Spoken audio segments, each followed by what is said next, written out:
누가복음 12장 말씀입니다. 누가복음 12장.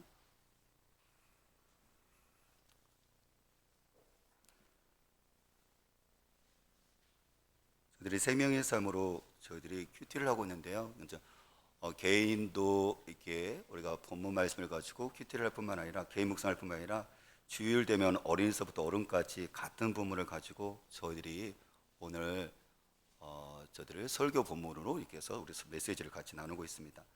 누가복음 12장 13절에서 21절까지 저와 여러분이 한 절씩 서로 돌아가면서 읽고 마지막 절은 같이 함께 읽도록 할게요. 제가 먼저 읽겠습니다. 무리 중에 한 사람이 이르되 선생님, 내 형을 명하여 유산을 나와 나누게 하소서 하니,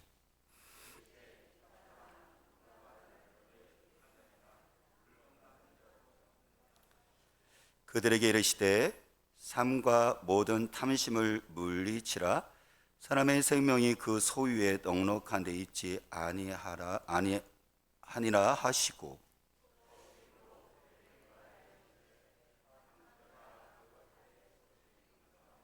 심중에 생각하여 이르되 내가 곡식 쌓아둘 곳이 없으니 어찌할까 하고,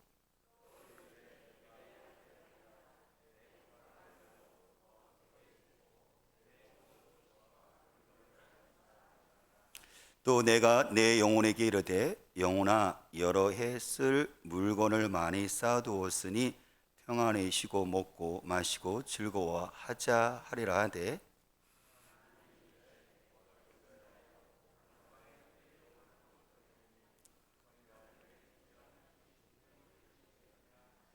같이요. 자기를 위하여 재물을 쌓아두고 하나님께 대하여 부요하지 못한 자가 이와 같으니라. 아멘.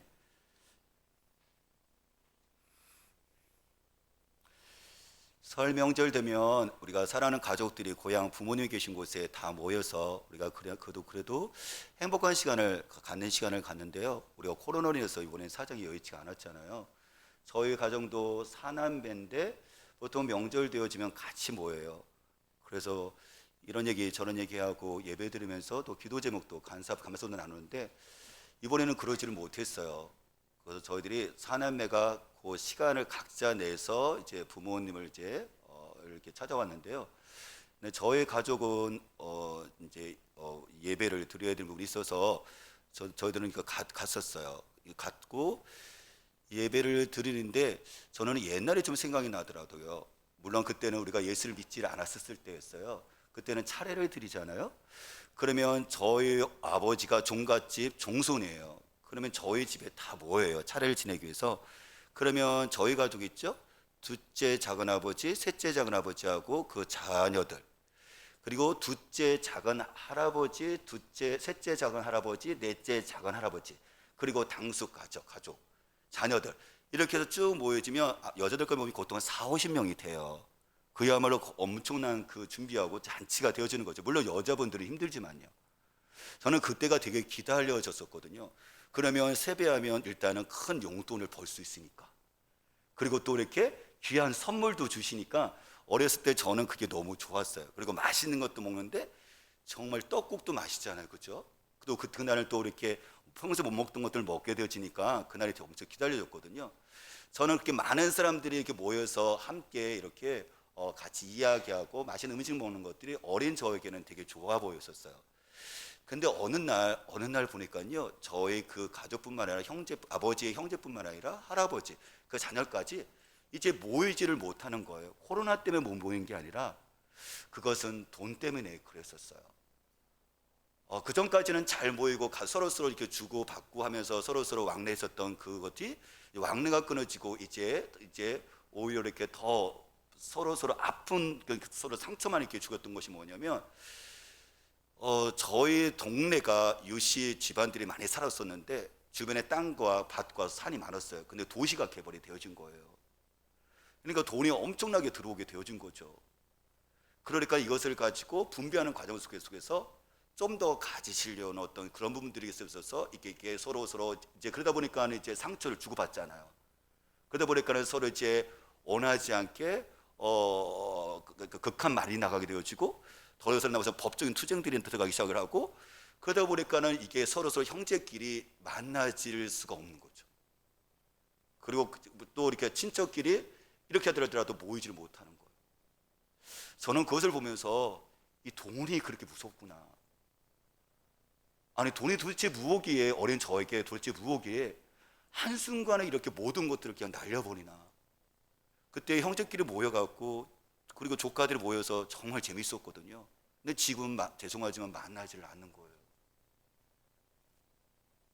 근데 이것은 정말 죄송하게 저의 가족을 얘기했었지만 그 가문을 얘기했지만 여러분들의 가족이나 여러분들의 가문도 마찬가지로 비슷하다고 생각이 들거든요. 아마 갈등하는 부분들이 여러 가지 있지만은 이 돈의 부분이 많이 있을 거예요. 직장에서도 마찬가지고요. 더 나아가 심지어 교회 안에서도 여러분들 많은 어떤 힘든 이유가 뭐냐면 돈의 문제들이 많이 들어와 있거든요. 그래서 성경은 마태복음 6장 24절 보니까 우리에게 이렇게 말씀을 하세요. 아무도 두 주인을 섬기지 못한다. 한쪽을 미워하고 다른 쪽을 사랑하거나 한쪽을 중히 여기고 다른 쪽을 업심 여길 것이다. 너희는 하나님과 재물을 함께 섬길 수 없다라고요. 그렇죠. 우리가 두 주인 섬길 수 없잖아요. 그럼 간신이잖아요. 한 주인을 섬겨야지만 충신이잖아요.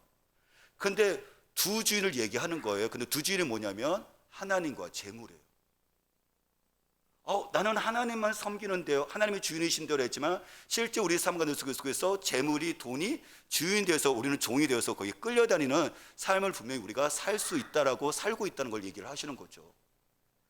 그래서 하나님께서는 오늘 예수님은 지금 하나님과 그리고 돈을 주요 경쟁 대상으로 놓고 있어요. 여러분들 경쟁이라는 것은 만만해야지만 힘이 대등해야지만 여러분들 싸울 수 있는 거잖아요.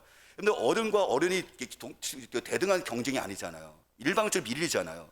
근데 지금 예수님께서는 하나님과 지금 돈을 같은 주인으로 경쟁 대상을 주인으로 놨다는 얘기는 뭐냐면 주요 경쟁 대상이 되고 있다는 거예요, 이게.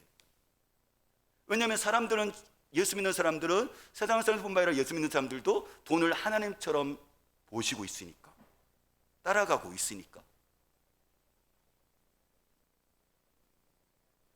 그리고 우리 마음 가운데는 돈이 신적인 속성을 가지고 있다. 우리가 하나님께서 우리를 위해서 이렇게 해줬으면 원한다는 그 바라는 그 일들을 돈이 우리에게 그 일들을 해준다고 우리는 기대하고 있기 때문에 우리는 이 돈을 주인으로 삼고 있는 거죠. 그래서 오늘 예수님께서는 그 사건이 나요. 예수님 앞에 한 사람이 오는데 자기 집안에 문제가 있는 거예요. 아버지가 유산을 물려줬는데 율법에 의하면 형은 3분의 1을 가져가고 나는 3분의 1을 줘야 되는데 형이 글쎄 그걸 다 가져가고 있어요. 예수님 너무 억울한데 예수님 지금 와서 지금 것 좀 해결해 주세요. 이렇게 지금 얘기하는 거예요. 그때는 예수님께서 나는 너희 집에 분쟁을 해결하는 사람이 아니다라고 해서, 왜냐하면 그것은 법정이 있으니까, 율법을 하는 사람, 판단하는 사람이 있으니까 거기서 해결하면 되는 것이잖아요. 그렇죠? 그래서 예수님께서는 그 사람뿐만 아니라 모여있는 사람에게 이것에 대한 근본적인, 왜 관계가 깨진 근본적인 이유를 얘기하시는데 탐심을 얘기하세요. 탐심을 물리쳐라 라고 얘기를 하세요. 그러면 우리가 생각을 할 때 탐심을 물리치기 위해서 오늘 아까 마태복음 말씀하신 것처럼 우리가 하나님이 우리에게 올려서 해주기를 원하는 여러분들 그 부분, 그 일들을 돈이 우리 위해서 해주는 것을 기대하잖아요. 그렇죠? 이게 이제 돈이 이제 신적인 속성인데 우리가 돈이 갖는 신적인 속성을 알게 되어진다면 우리가 탐심을 물릴 수 있는 이 지식과 그리고 그리고 디딤돌을 갖게 되어지죠. 그러면 돈이 갖고 있는 신적인 속성, 우리가 하나님께 바란 것처럼 돈을 통해서 우리가 기대하고 있는 것이 무엇이냐면 크게 세 가지가 있는데요. 그 첫 번째가 뭐냐면은 우리가 안정에 대한 근원을, 디딤돌을, 토대를 어디다 두냐면 돈에 둬요. 물론 우리는 하나님이 나의 삶의 안정입니다 라고 이야기하고 있지만 하나님은 안 보이니까, 그러니까 당장 현실에서 보여지는 건 돈이니까는 하나님 대신해서 우리는 돈을 내 삶의 안정인 그런 토대로 우리가 두고 있다는 거죠. 그래서 오늘 본문에 보면, 그래서 예수님께서는 아까 그 형제의 그 갈등을 부자의 탐심을 물리치라라고 얘기하시면서 한 부자의 비유를 가지고 이야기하시는데 이 부자의 비유에서 보면은 돈이 갖고 있는 그 신적인 속성, 이 부분이 나와요. 탐심이 갖고 있는 어떤 것인지를 나와요. 그래서 그 첫 번째가 방금 얘기했던 것처럼 그 안정에 대한 근원을 돈에 두고 있다는 거죠. 19절 말씀 볼까요? 19절. 우리 19절 같이 읽어볼게요. 또 내가 한 영혼에게 이르되 영혼아 여러 해 쓸 물건을 많이 쌓아 두었으니 평안히 쉬고 먹고 마시고 즐거워하자 하리라 하되라 그랬죠. 그렇죠? 예수께서 탐심을 부리치다 그래서 돈의 신적인 속성을 얘기하기 위해서 한 부자의 그 비유를 가지고 설명을 쉽게 하시는데, 근데 이 부자가 보니까 뭐라고 되냐면 이렇게 얘기를 하죠. 여러 해 또 이 사람이 지금 영혼하는 거 자기에게 얘기하는 거예요. 여러 해 동안 쓸 물건을 많이 쌓아두었으니까는 이제 평안에 쉴 수 있겠구나라고 생각하는 거예요. 그러니까 이 사람이 지금 마음의 그 평안을 지금 근원을 지금 거기 토대를 어디다 두고 있냐면은 여러 해 동안 쓸 물건을 내가 지금 갖고 있으니까 내가 이제 평안할 수 있다는 거 얘기하는 거예요. 지금. 마찬가지로 우리도 충분히 돈을 저축을 했거나 아니면 내가 여러 가지 재산들을 내가 소유하고 있으면 더 이상 걱정할 일이 없다고 우리는 안심을 해요. 왜냐하면 인생을 살다 보면 우리가 이게 변수들이 많잖아요. 건강이 갑자기 나빠질 때도 있고 일자리를 잃어버릴 수도 있고 뜻밖의 어려움을 당하면 어째나라는 그런 우리가 불안한 마음이 있는데, 이런 충분한 돈을 쌓아두었다면 어떻게 하죠? 이 불안을 해결할 수 있다라고 생각을 하죠. 우리는요. 그래서 미래의 그런 불안한 것을 사라지게 하는 방법, 그래서 우리가 보면은 이렇게 우리가 담을 쌓잖아요. 뭔가 보호하기 위해서 담과 울타리를 쌓는 것처럼 여러분들 지금 부자는 이 담을 쌓는 거예요. 미래의 불안한 그 공격 변수를 위해서 지금 자기의 견고한 성을 더 높이 쌓으면, 더 두텁게 쌓으면 내가 미래의 그 불안에서 더 안전하게 지켜줄 수 있겠다라는 것을 생각을 이 마음속에 하고 있기 때문에 지금 여러 해 동안 쌓을 수 있는 것들을 지금 하고 있는 거죠. 지금.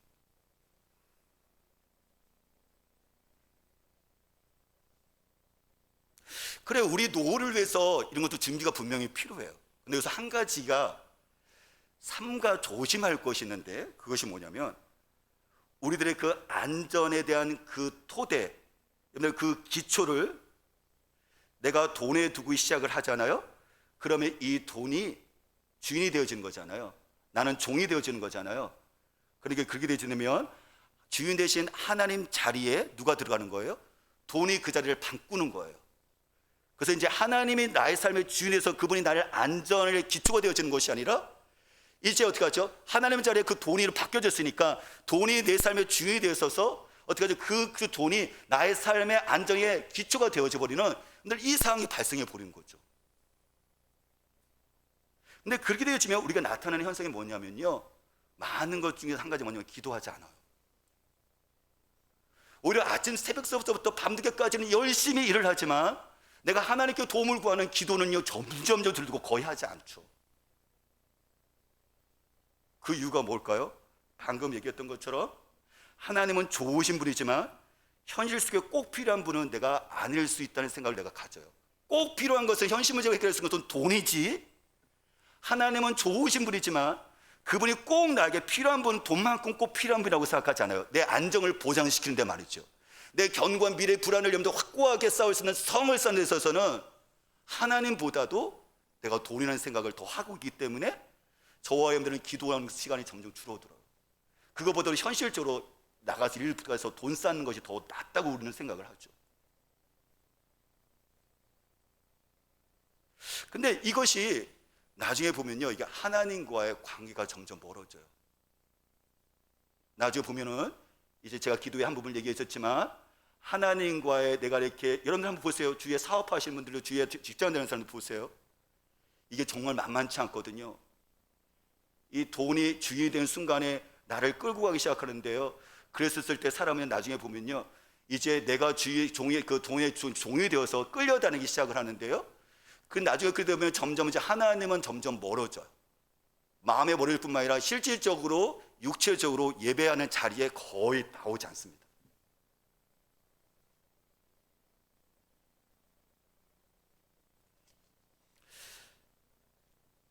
작년 12월 마지막 주에 저희 같은 경우는 누나, 저 남동생, 여동생인데 여동생의 남편인 매제에게 12월 마지막 주에 12월 마지막 주 지나고 나서 1월 첫째 주인가 둘째 주 전화가 온 거예요. 그건 뭐냐면 저한테 섭섭하대요. 갑자기 전화가 주셨거든요. 섭섭한 이유가 뭐냐면은 자기에게 전화를 해서 운전을 할 수 있도록 해줬으면 좋은데 전화를 하지 않았다는 거예요. 저희 어머니가 이제 이렇게 암에 걸리셔서 이제 삼성병원에 병원을 자주 가다 보니까 누나가 주의로 구의를 했지만 누나 혼자서 너무 벅차거든요. 그죠? 몇 년 지나니까. 그러니까 사형제가 같이 함께 그걸 돌아가면서 하자래 갖고 이제 저희 순서가 온 거예요. 성공 영신 예배가 작년에 마지막 주에 있음에도 불구하고 어쨌든 제 순서가 되어진 거니까 또 어머니라도 한 번이라도 제가 어머니를 또 돌아가기 전에 배워야 된다는 생각 때문에 성공 영신 예배가 금일임에 불구하고 어쨌든 목요일날 장로님께 양해를 구하고 갔어요. 그러니까 나중에 매제가 그거를 들은 거예요. 아니 형님 그렇게 바쁘면서도 그럼 오지 말고 자기 때 전화를 했으면 내가 그 일을 했을 텐데 왜 전화를 하지 않았어요? 왜 자기를 그림자 취급하냐고 섭섭해서 전화한 거예요. 고마운 거죠. 근데요 그 매제가 어머니를 병원에 데리고 나지만 사실 어머니하고 같이 함께 10년 동안 말을 안 했어요. 어떤 명절 있을 때도 매제가 오질 못했어요. 왜냐면 어머니가 너무 싫어했거든요. 우리 사남매 중에서 가장 잘 살았어요. 사업을 했었으니까 매제가. 씀씀이도 정말 컸어요. 근데 한순간에 망했죠. 공장을 짓는데서 자기 돈뿐만 아니라 은행뿐만 아니라 친구들 다 돈을 했었는데 사기를 당해서 한순간에 다 망해갖고요. 이게 본인의 집도 날아갔고 신용불량자 되었고 일을 할 수가 없는 거예요. 그러면서 원룸에 살아요. 그러니까 그걸 어머니가 보니까는 그 지금 조카들을 그 공부하는 거 대학은 걸 어머니 아버지가 다 돈을 댔거든요. 그러니까 어머니 보시점을 쓸 때 싫은 거예요. 딸을 고생시키고 손주들 고생시키는 어머니 보고 있을 때는 이게 무능하다고 생각을 했던 거죠. 오지 마라.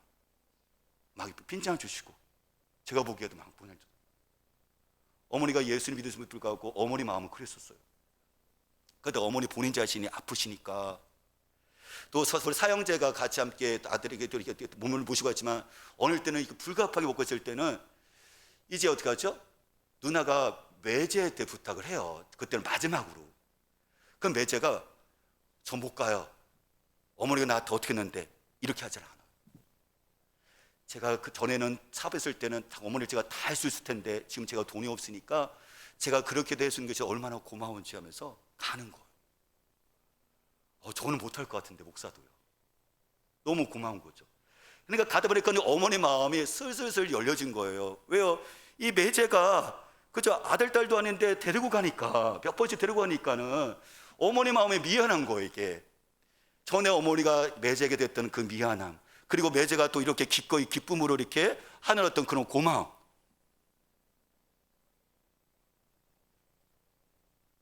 근데 그 매제가 아까 말한 것처럼 제가 거기서 작년 12월 마지막에 있는데 끝나고 나서 1월 첫째 주인가 둘째 전화가 된 게 뭐냐면 형님 제가 할 수 있는데 제가 돈이 없지만 제가 할 수 있는 건데 왜 저한테 그렇게 안 해서요? 다음부터 저한테 얘기하세요 하면서 전화를 했던 거거든요. 그러면서 그 얘기를 하더라고요. 자기 아내 동생 여동생이 자기 아내가 그저 동생이 저 여동생이죠. 아내가 너무 고맙다고. 그냥 다른 사람들 봤을 때는 다 무능력하고 아무것도 못해서 그냥 집안에 있는 정말 그런 사람인데 동생이 계속 기다렸거든요. 그러니까 저한테 얘기하더라고요. 동생이 너무 고맙다고. 그래서 하는 말이 내가 이렇게 버틸 수 있던 게 뭐냐면 심하게 우울증에 걸렸거든요. 하나님 믿기 때문에 제가 버틸 수 있어요. 그게 고백을 하더라고요. 여러분들 그 고통이 있었지만 그 매제에 있어서 하나님께서 진짜 주인이신 하나님께서 진짜 무엇이 중요한지를 여러분들 매제에게 가르쳐 주셨던 거죠. 만약에 그것이 안 했었다면 그 매제는요 사업에서 잘 나갔다 해서 그때 본인이 주인이에요. 아니 도인이 주인이에요. 그래서 자기와 자기 가정의 견고한 성이 돈으로 싸운다면 우리 자녀들과 미래 보장이 될 것이라고 견고하게 그 확신을 갖고 있었던 이 부자 같은 삶이었거든요. 근데 아마 그 무너짐이 없었다면 지금도 그 확신 갖고 살걸요. 돈이 주인이라고 여러분들 돈만 있으면 된다고 생각했을걸요. 하나님은 진정한 주이신 하나님께서 진짜 중요한 걸 가르쳐줬죠. 자기 자신만 의지했었을 때 그것이 의지할 수 없다는 것을 깨닫게 하셨고, 그 다음에 자기를 의존하는 것이 아니라 돈이 견고한 성이 미래를 보장하는 것이 아니라 우리 가정과 나 자신의 미래를 보장하는 것은 하나님이 주인 되었을 때 가능한 것을 그 고난을 통해서 실질적으로 경험했던 거죠. 저와 여러분들은 안전의 그 근원, 토대를 어디에 두시나요? 주인은 누구신가요? 돈과 재물인가요? 아니면 하나님 아버지신가요? 두 번째, 탐심을 무리쳤을 때는 부자의 그 비유를 통해서 가르치고 싶은 뭐냐면, 돈의 그 속성 중에서, 신적인 속성 중에서 두 번째가 뭐냐면 그것이 만족감을 어디서 느끼냐거든요. 근데 부자는 돈에서 이 만족을 느껴요. 행복을 가져요. 그것이 18절 보면 나오는데, 늘 18절, 우리 18절 같이 읽어볼까요? 18절 읽겠습니다. 또 이르되 내가 이렇게 하리라. 내 곡간을 헐고 더 크게 짓고 내 모든 곡식과 물건을 거기 쌓아두리라 라고 이야기를 해요. 그러니까 부자는 지금 생각했을 때 지금 돈이 들어왔고 재물과 있고 물건들이 많아요. 그러니까 이거 가지고 쌓아둘 곳이 없으니까 더 큰 창고가 필요하겠다 그래서 여러분들 그 곡간을 짓고 있는 거예요. 그러면 이 부자는 지금 뭘 생각을 하고 있는 거예요? 조금만 더 모으면, 조금만 더 쌓으면, 창고를 하나 더 쌓으면, 창고를 더 만들면, 야, 내 인생은 이제 평안할 수 있고 즐길 수 있다라는 생각을 하는 거예요, 지금. 그러니까 그의 만족은 뭐냐면 물질에 쌓아지는 것과 그리고 창고가 늘어나는 것에 대해서 그의 삶은 행복하다고 생각을 하고 있는 거죠. 사실 그는 창고를 크게 짓기 전에도 부자였어요. 그러면 거기서 만족할 수 있거든요. 근데 부자는 창고 하나로 만족 못합니다. 창고 2개 쌓을 때까지, 2개 만족 못합니다. 창고가 10개 쌓을 때까지, 아니 10개 만족 못합니다. 창고가 100개 쌓아줄 때까지 여러분들 거기서 행복을 찾아요. 이게 탐심의 무서운 위험이거든요. 그러면 저와 여러분들이 내가 부자라고, 여기 성경 본문에 나오는 부자라고 생각해 볼게요. 한번 우리가 잠깐 부자가 돼 볼게요. 그러면 제가 여러분들에게, 아니 우리 스스로에게 물어보세요. 과연 나는 큰 곡간을 졌어요? 그러면 그것으로 저와 여러분들이 만족한가요? 큰 곡간을, 창고를 만들어서 여러분들 그 재물들이 쌓여요. 그러면 여러분들 그러면 저와 여러분들 정말로 부족함 없이 행복하신가요?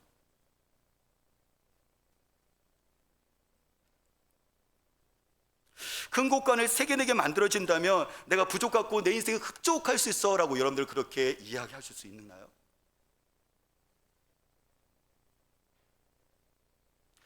2020년 3월 3일 헤럴드 경제신문에 나왔던 건데요. 요즘 젊은이, 우리들의 자녀들을 이야기하는 거죠. 요즘 젊은이 중 50%가 백화점 명품을 구입한대요. 주식을 하는 20대는 28%, 30대는 무려 39%래요. 재테크에 관심 있는 젊은이들은 59%고 현재 우리나라 20대에서 30대의 그 은행 대출은 11조 5조, 44%가 대출을 받고 있어요. 젊은이 중 인생 목표를 정했는데 물질로 풍족한 삶을 살고 싶다고 대답한 사람이 72%예요. 그러니까 내가 살아가는 것, 내 인생의 목표가 있는데 여러분들 10명 중에서 지금 72%라는 것을 10명 중에서 7명, 8명이라는 거거든요. 거기는 크리스찬 우리 자녀도 들어가 있고, 그렇죠? 우리가 들어가 있다는 거거든요. 근데 인생의 목표가 있어요. 그 인생의 목표가 뭐냐면 내가 물질을 더 많이 쌓아서 내 인생이 풍족했으면 좋겠다, 내 인생이 만족했으면 좋겠다는 것이 인생 목표예요. 돈을 많이 벌면 내가 정말 내 인생에 흡족하고 행복할 거라고 생각을 하고 있는 거예요. 이 부자처럼 말이죠. 그래서 더 창고 늘리기, 더 쌓기를 하고 있는 거죠, 지금. 저는 종종 어릴 때를 생각을 해요. 왜냐면 저는 너무 행복하거든요. 제가 너무 힘들다, 내가 너무 힘들다, 내가 이렇게 좀 애롭다 생각했을 때는 여러 가지 뭐 이렇게 방법들이 있는데 그 중에 한 가지가 저는 어렸을 때로 돌아가기예요. 어렸을 때 돌아가면요, 제 마음이 편안해요. 그리고 너무 좋아요. 지금 겨울이잖아요. 그때로 한번 돌아가 보면 이 겨울 때는요, 저는 그때 교회 다니진 않았었는데요, 겨울이 추워요. 그래서 이렇게 아침에는 못 나와요. 그러면 이제 아침에는 이제 이렇게 아궁이에다가 이제 거기다가 떼운 다음에 거기다 이제 고구마를 넣어요. 그러면 아침에는 그 군고구마를 먹고 나서 오후에 되면은 이제 날씨가 좀 따뜻해지잖아요. 그러면은 우리 동네에서 제일 따뜻한 거, 담장 밑에 바람 피할 수 있는 거, 거기에 이제 모여요. 한두 명씩 다. 그래서 남자들은 무엇을 하냐면 딱지치기와 구슬치기를 해요. 여자들은 고무줄하고 공기놀이를 해요. 그래서 남자 여자가 다 같이 할 수 있는 것이 뭐냐면은 옛날 말타기, 머리 박잖아요. 그리고 콱 타잖아요, 그죠? 말타기를 해요. 아니면 무궁화 꽃이 피었습니다 하면서 이것도 하고요. 저는 그때 추억하면요 너무 좋아요. 특히 그러다가 이런 게임을 하다가 여러분들 위에 있는 저희 집 위에 제가 좋아하는 누나가 있었거든요. 그 누나가 여러분들 오면은 저는 그날 완전히 천국이에요. 저는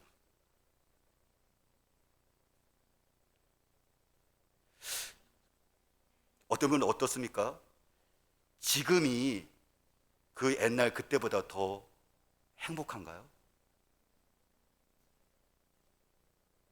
아니요. 저는 지금보다도 제 어렸을 때가 더 행복해요.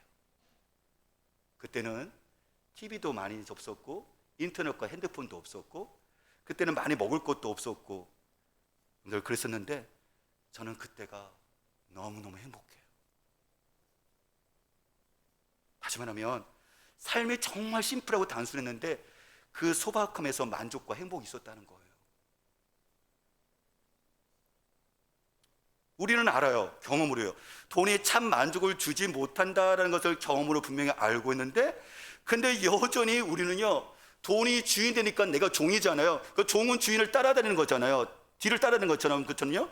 돈이 주인이 되어지니까 신이 되어지니까 하나님이 되어지니까는 우리는 어떻게 하죠? 우리는 계속해서 돈의 꽁무니를 지금까지 앞으로도 계속해서 우리는 여전히 따라가고 있는 것은 아닐까요?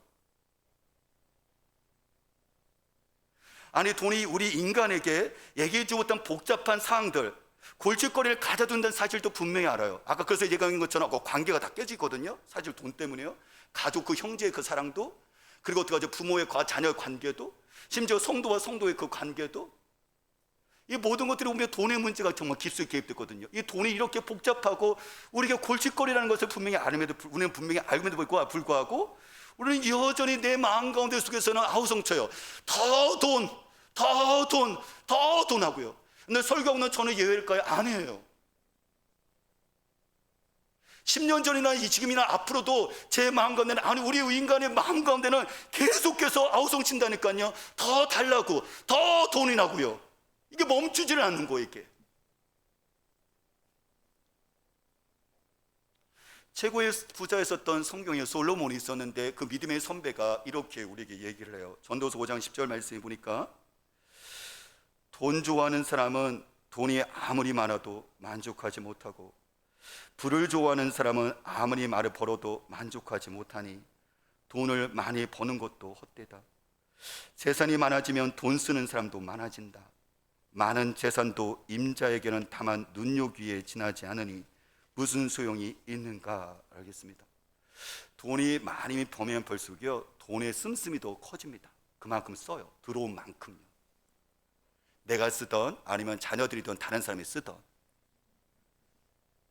그러니까 이게 늘 부족한 거예요. 이게 탐심이거든요. 돈이나 재물에 대해서 만족하지 못하는 것, 그래서 좀 더라고 생각하는 게 뭐냐면 이게 탐심의 욕구거든요.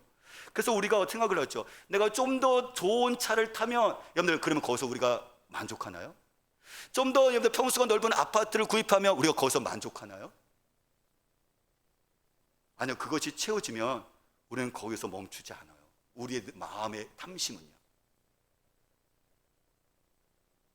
돈이나 재물에 대한 우리의 욕구, 탐심은 우리가 그것을 채워주면 채워줄수록 더 채워달라고 합니다. 우리가 아이들에게 옛날 달라고 재촉하잖아요. 그럼 그걸 주면 아이들이 멈추나요? 아니죠. 계속 달라고 하죠. 그런 것처럼요, 이 탐심에서 내가 그걸 채워주면 나는 만족하겠다, 이제 괜찮다, 멈출 거라고 생각하는데 안 멈춰요. 절대 멈춥니다. 마치 뭐 같은 거냐면 밑 빠진 독에 물 붓기와 똑같은 거예요. 탐심이라는 게. 계속 물을 붓는 채워줄 걸 생각했는데 안 채워지죠. 늘 부족한 거예요. 왜요? 밑이 빠졌는데요. 우리 마음에 돈으로 물질물로 계속 채우면 만족하라고 생각했는데 이 정도면 기다렸는데 아니 안 채워져요. 왜요? 우리 마음이 밑 빠진 것처럼 독이 내 마음이 뚫려 있거든요.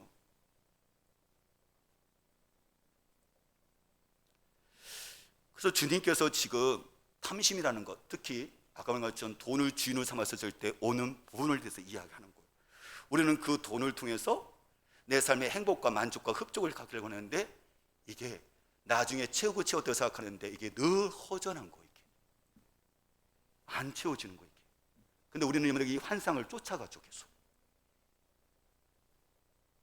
오늘 세 번째, 주님은 탐심을 물리치라는 속에서는 아까 말한 것처럼 그 돈의 신적인 속성 세 번째가 있는데 그것이 뭐냐면 이 부자는 자기의 그 가치를 돈에 둬요. 이 부자가 계속 이야기하는 거 보면 내 재물, 내 돈, 내 곳간, 내 영혼, 내 인생 계속 자기를 계속 이야기하거든요. 그러니까 자기에게 지금 초점을 맞추고 있는데 특히 초점 맞추는 거 보면은 지금 뭐냐면 얼마나 내가 많이 재물을 쌓느냐 여기에 초점을 둬요.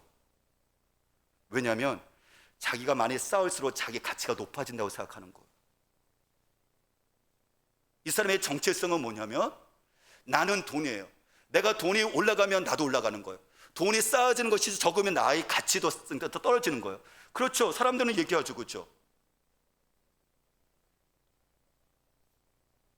그래서 내가 네 돈이 많이 있고 쌓아지게 되어진다면 사람들은 나를 볼 거예요. 어떻게? 넌 중요한 사람이구나 라고 생각할 거예요. 근데 나에게 쌓여진 것들이 별로 없다면 어떻게? 사람들은 너는 별로 중요하지 않은 사람이야 라고 그 가치를 그렇게 생각을 하겠죠. 그러니까 부자는 그 생각을 하는 거예요.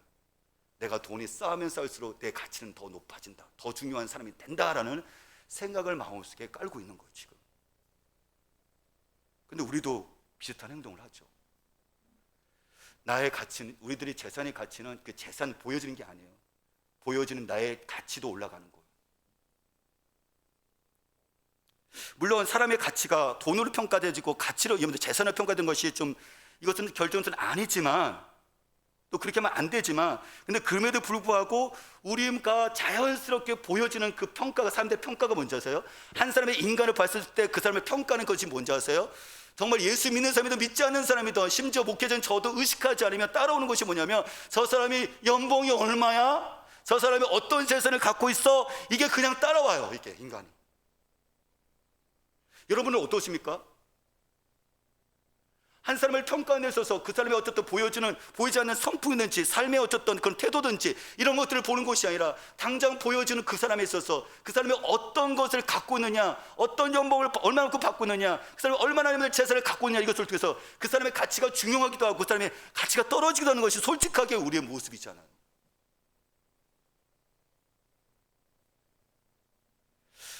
안타까운 것은 우리들의 자녀들의 그 가치는 어느 정도 될까요? 그건 성적이죠. 보여지는 대학이죠. 우리 아이가 서울에 있는 놈들 대학 못 가면 우리 아이 가치는 떨어지는 거예요. 우리 아이가 성적이 우리 아이들이 1등, 2등에서 3, 4등 되면 우리 아이 가치는 어떻습니까? 그러니까 20등이고 30등인 거예요. 그 아이가 갖고 있는 뭡니까? 고귀한 어떤 마음의 갈등과 봉사, 이런 그런 꿈, 이런 거 상관없어요. 안타깝게 어른들이나 사회에서 시스템은 뭐냐면 아이들이 갖고 있는 그 전인격적인 어떤 그런 것을 얘기하는 것이 아니라 당장 보여준 것이 아이들의 성적과 대학을 통해서 너의 가치는 이거야 라고 우리가 규정을 해주니까 그것이 믿는 사람이다 믿지 않는 사람이다 우리는 같이 함께 그 세상의 가치 속에 우리가 같이 들어가고 있으니까. 그러니까 어른들이 만드는 이 시스템과 옛날에서 어둠의 것을 세상에 만드는 여러분들 돈의 주인을 통해서 돈의 주인이 아니라 어둠의 것을 주인이 여러분들 어둠의 것을 만드는 이 가치에 따라서 우리도 같이 함께 따라가니까 그것을 보면 마음이 아프죠. 우리 아이의 그 가치가 그 성적과 대학에 의해서 판명되어지고 결정되어지니까 그러면 안 되는 거잖아요. 그러면 어른은 우리도 마찬가지예요. 우리도 그러면 안 되는 거죠. 아이가 성적과 대학에서 가치가 평가되어서 등수가 결정되면 우리가 그것이 우리 아이가 아니잖아요. 그러면 좀 우리가 아닌 게 있어요. 그게 뭐죠? 우리들의 연봉과 우리들 그 재산이 우리를 결정하는 게 아니에요. 그게 우리의 평가가 아니라는 거예요.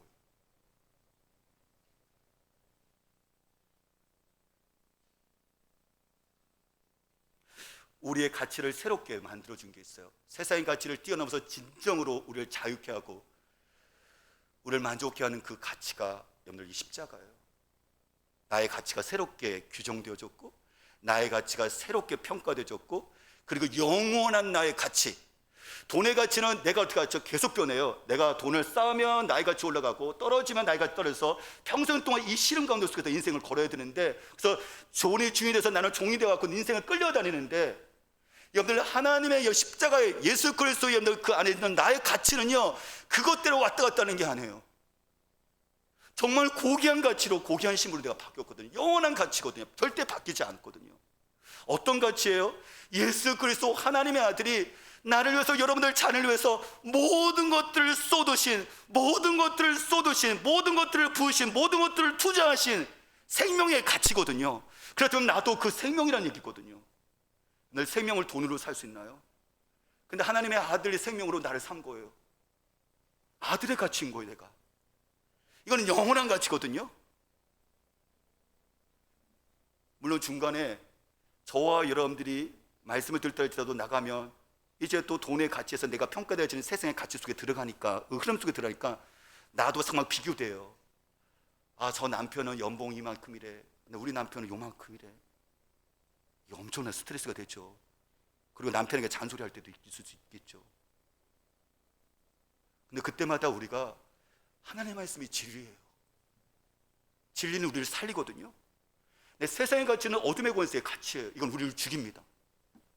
그 때문에 그때 여러분들이 남편과 서로 비교됐을 때, 자녀가 서로 비교됐을 때, 내가 심지어 어떤가 비교됐을 때, 우리는 그때 꽉 붙잡아야 될 것이 뭐냐면 다시 말씀의 진리 속에 토대를 두셔야 돼요. 그러면 이걸 다시 이길 수 있어요. 그래서 내가 얼마나 존귀한 자인지, 내가 얼마나 고귀한 자인지 십자가 안에서 예수 그리스도의 죽음을 통해서 저와 여러분들 그걸 발견할 수 있죠.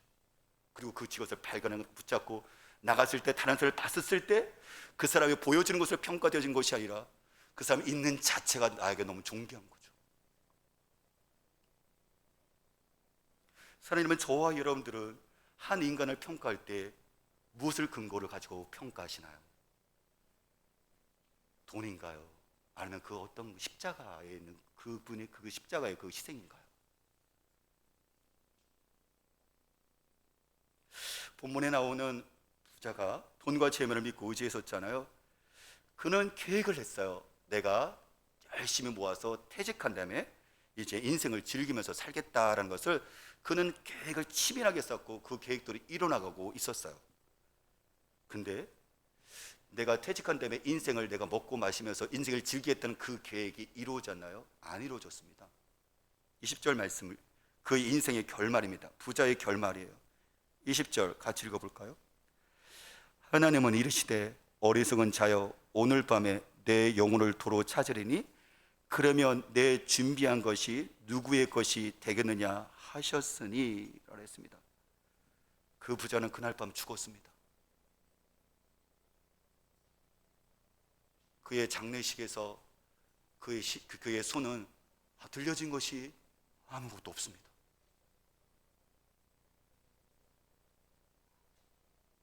아무리 많은 재물을 가지고 있어도 하나님이 부르시면 모든 것을 놔두고 즉시 가야 합니다.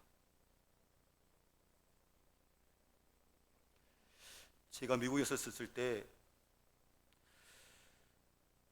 부교육자, 부목사로 제가 섬겼었거든요. 그러면 이제 점심식사가 이제 하나님교회에서는 특히 되게 중요해요. 물론 우리도 되게 중요한데 서로 교제할 수 있고, 하나님사에서 이렇게 미국에서 살다 보니까 이렇게 되게 힘들잖아요. 이렇게 부모도 그렇고 아이들도 그렇고, 이게 언어도 잘 안 통하고 이 문화도 다르니까 하나님사에, 하나님교회 오면 이게 예배도 되게 중요하지만 이 교제, 먹고 마시면서 서로 교제하는 거, 이게 너무 좋은 거예요. 이게. 근데 한 집사님이 저한테 늘 이야기를 하세요. 본인이 이 삶을 이야기하시는 건데, 한국에서 주방장이셨고, 그러니까 미국으로 이제 자녀를 어렸을 때부터 데려온 거예요. 그래서 거기서 식당을 하셔서 주방장이신가 식당을 했는데 얼마나 힘들었겠습니까? 열심히 일을 해서 돈을 벌어서 자녀들에게 집 한 채씩 다 사준 거예요. 본인도 집 있고. 그러니까 그야말로 아메리칸 드림을, 꿈을 이룬 거예요. 집을 샀으니까, 자녀들에게 한 채씩 줬으니까.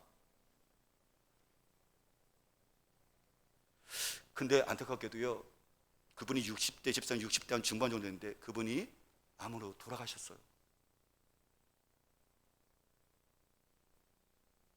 그 집사님은 자기가 삶을 얼마나 치욕에 살았는지, 얼마나 여기 와서 자식을 위했는지, 얼마나 열심히 살았는지 그걸 계속 얘기하셨어요. 식사할 때마다 저하고 같이 한 제가 몇 번씩 들었던 것도 몰라요.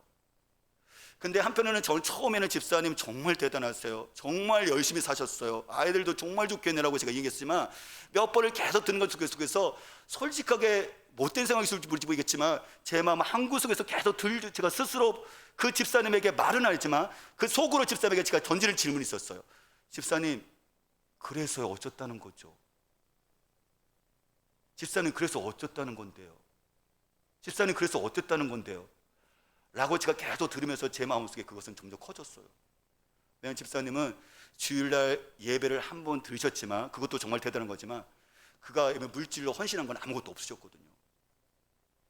그 물질로 선교를 했거나 구제했거나 생명을 살렸거나 다음 세대했거나 이게 전혀 없으셨거든요.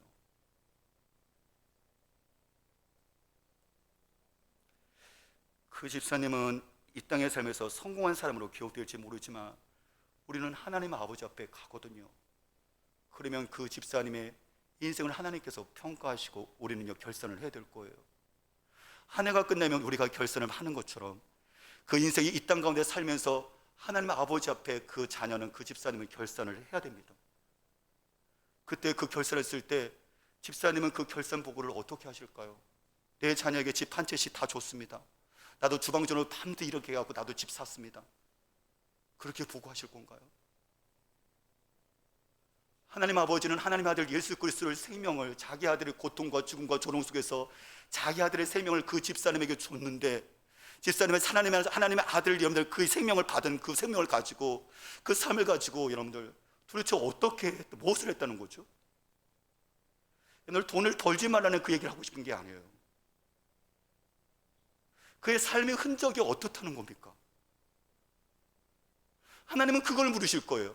아, 네가 그 집사님의 미국 사람 같은 경우는 언덕 위에 해변가 언덕 위에 집이 최고 집이거든요. 그 집사님이 그래 아들아 네가 해변가 언덕 위에 집을 졌구나. 하나님 그것을 감동해서 칭찬하지 않으실 거예요. 네가 지금 벤츠 타고 왔구나. 사람들 부러워하고 좀 벤츠 타고 왔구나. 하나님께서 그것을 감명받고 칭찬하지 않으실 거예요. 네가 제사를 그렇게 많이 가졌구나. 열심히 일했구나. 하나님 그것에 기뻐하면서 박수 쳐주지 않으실 거예요.